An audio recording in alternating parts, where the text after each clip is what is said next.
Bienvenue.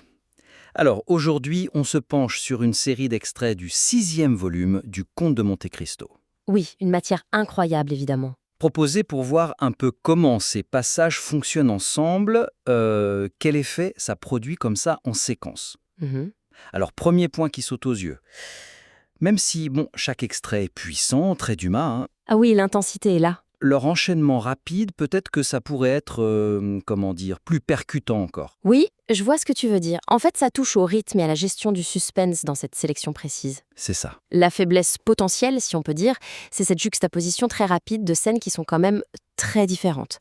On a l'empoisonnement de Valentine, Mhm. la chute de Danglars, le désespoir de Morel, Villefort face à son passé. Ça part dans tous les sens un peu. Voilà. Et ce passage rapide d'une intrigue à l'autre, bon, c'est fidèle au roman feuilleton bien sûr, Oui, Dumas faisait ça très bien. mais isolé comme ça risque un peu de diluer l'impact spécifique de chaque histoire, quoi. Tu veux dire que l'intensité qu'on construit, par exemple, dans la chambre de Valentine, avec toute cette tension, Oui, qui est palpable. elle risque de retomber nette quand on passe, hop, à Danglars et ses problèmes financiers. C'est exactement ça. L'émotion n'a pas vraiment le temps de s'installer, de culminer sur un fil précis parce qu'on est tout de suite ailleurs. D'accord. C'est une fragmentation en quelque sorte de l'attention et de l'émotion du lecteur pour cette lecture spécifique. Les scènes sont géniales, hein, c'est pas ça le problème. Non, la matière est top. Mais c'est l'enchaînement qui peut poser question en termes de tension globale. D'accord. Alors, qu'est-ce qu'on pourrait imaginer pour renforcer cet impact, sans dénaturer Dumas, évidemment. Il y aurait, je pense, deux grandes pistes. La première, ce serait peut-être un choix un peu plus radical. C'est-à-dire, Se concentrer vraiment sur deux arcs narratifs qui sont très liés dans cette sélection. d'accord, élaguer un peu. Oui, pour permettre une montée en puissance plus linéaire, plus soutenue. Le lecteur s'investirait plus à fond dans une intrigue et sentirait mieux le crescendo. Mhm. Et la deuxième piste. La deuxième, ce serait de garder cette diversité, mais de travailler beaucoup plus les transitions entre les extraits. Ah oui, oui. Créer ou souligner des liens thématiques ou narratifs plus clairs. Montrer comment tout ça est lié, comment c'est la même main qui tire les ficelles ou la même logique de vengeance. Guider davantage le lecteur, en somme. Voilà, maintenir une tension de fond, même quand on change de décor et de personnage. C'est intéressant. Est-ce que tu aurais des exemples concrets? Disons, pour la première approche, le recentrage. Bien sûr, alors si on voulait mettre le paquet sur Valentine, par exemple, qui est un arc très fort, Oui, très émotionnel. on pourrait construire la sélection autour de sa maladie, l'arrivée de Monte Cristo en abbé Busoni, la surveillance la nuit, la révélation de la culpabilité de Madame de Villefort. Toute la séquence du poison. Exactement, la substitution du poison, la fausse mort, et puis enchaîner direct avec la scène où Monte Cristo dit à Morel qu'elle est vivante. Ah oui. Et peut-être finir sur la confrontation chez Villefort, qui découle un peu de tout ça. Ça ferait un bloc narratif super cohérent, très puissant. Comme un mini-trieur centré sur elle. C'est ça. Ou alors, autre option, si le but c'est plutôt de montrer l'ampleur de la vengeance de Monte Cristo. L'aspect implacable. Exactement. On pourrait regrouper les scènes clés de la chute de Danglars, le retrait des fonds, sa fuite, sa capture par Vampa, comment il est affamé, Mhm. et juxtaposer ça avec la chute de Villefort, le procès avec Benedetto, la découverte de sa femme et de son fils mort, sa propre folie. D'accord. Là, la tension viendrait de l'accumulation, du côté systématique, presque divin de la rétribution. Je vois bien comment ça pourrait concentrer l'effet, oui. Alors, passons peut-être au deuxième point. Ça concerne justement Valentine. Oui. Même dans les extraits actuels où elle est quand même assez centrale, on a l'impression que sa propre perspective, son vécu à elle, est parfois un peu en retrait. C'est juste, oui. C'est une observation pertinente sur la focalisation. Valentine est souvent l'enjeu, en fait. C'est ça, l'objet de l'action des autres. Voilà, Monte Cristo la protège, Noirtier essaye de la défendre, Madame de Villefort veut la tuer, Morel la pleure, on voit très bien ce qui lui arrive. Mais elle, ce qu'elle pense, ce qu'elle ressent face à tout ça, C'est là, mais peut-être pas toujours au premier plan dans cette sélection précise.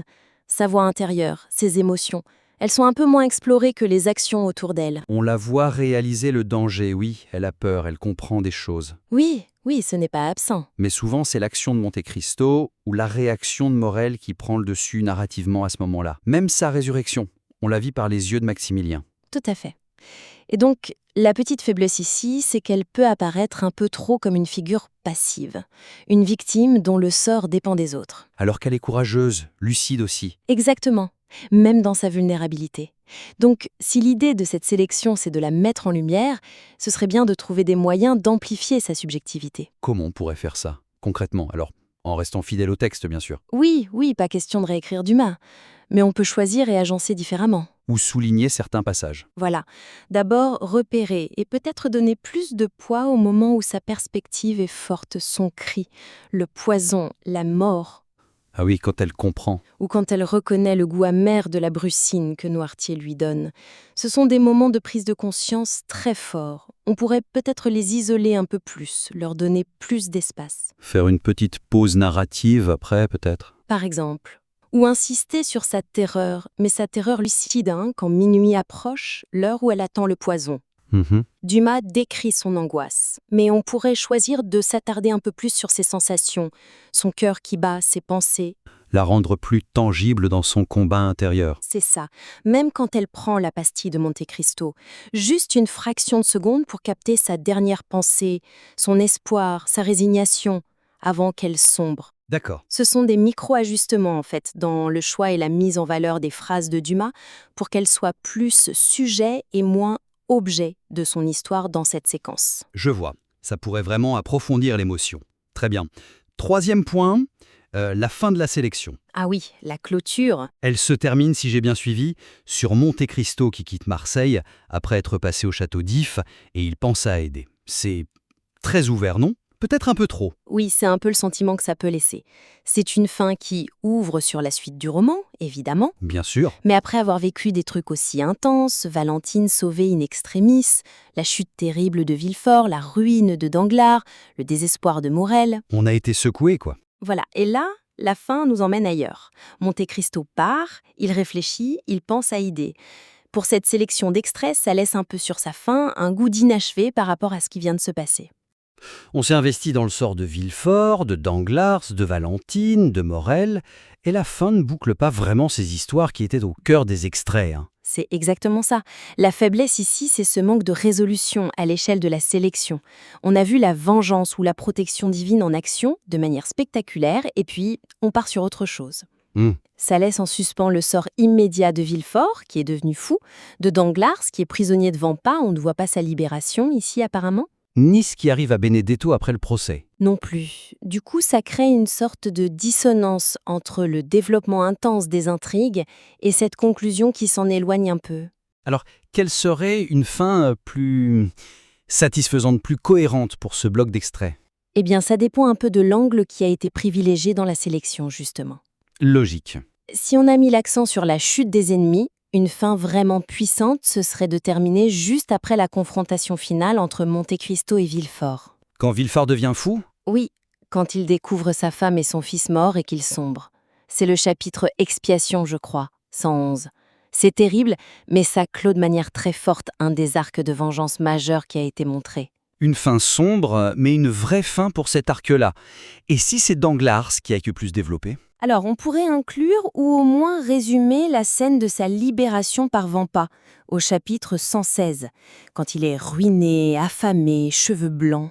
Et qu'il a compris la leçon. Voilà, ça boucle son histoire de façon très concrète sur le plan financier et moral. C'est une autre forme de résolution. D'accord. Et si on veut rester centré sur Monte Cristo lui-même, la visite au château d'If, ce n'est pas forcément une mauvaise idée en soi. Non, pas du tout. Mais elle pourrait être utilisée un peu différemment peut-être. Sa réflexion sur le doute, est-ce qu'il n'est pas allé trop loin, Surtout après avoir vu Villefort. trop puni? Ouais, c'est ça. Et sa visite au château d'If, où il revisite sa propre souffrance et où il semble retrouver une sorte de justification ou de paix. C'est très riche thématiquement. Mhm. Mais ça fonctionnerait moins, je pense, si c'est présenté comme un bilan, une réflexion, après que les principaux drames qu'on a vus soient arrivés à une forme de conclusion dans la sélection. Une fin plus introspective qui tire la leçon de ce qu'on vient de lire. Exactement. L'important, c'est que la fin choisie résonne vraiment avec les enjeux principaux qui ont été développés dans la sélection elle-même. Qu'elle apporte une forme de clôture, même si elle est thématique ou introspective. Très clair. Bon, alors, si on résume les pistes principales pour cette sélection LIMEP.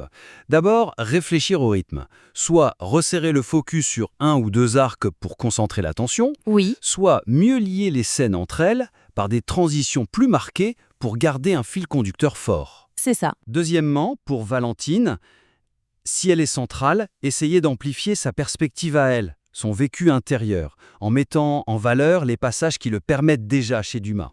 Pour la rendre moins passive, plus sujet. Voilà. Et troisièmement, choisir une fin pour la sélection qui offre une résolution plus nette ou une conclusion thématique plus forte par rapport aux intrigues qui ont été mises en avant dans les extraits. Plutôt qu'une simple porte ouverte vers la suite. Exactement. C'est d'une bonne synthèse, je trouve. Ce ne sont que des suggestions, bien sûr, pour travailler avec cette matière qui est absolument formidable. Ah oui, c'est Dumas.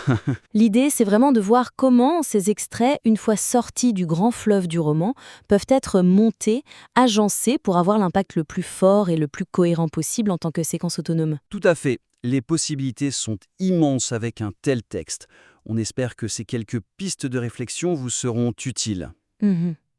Et n'hésitez pas, si vous voulez nous soumettre une version éventuellement retravaillée, on regardera ça avec plaisir. Absolument.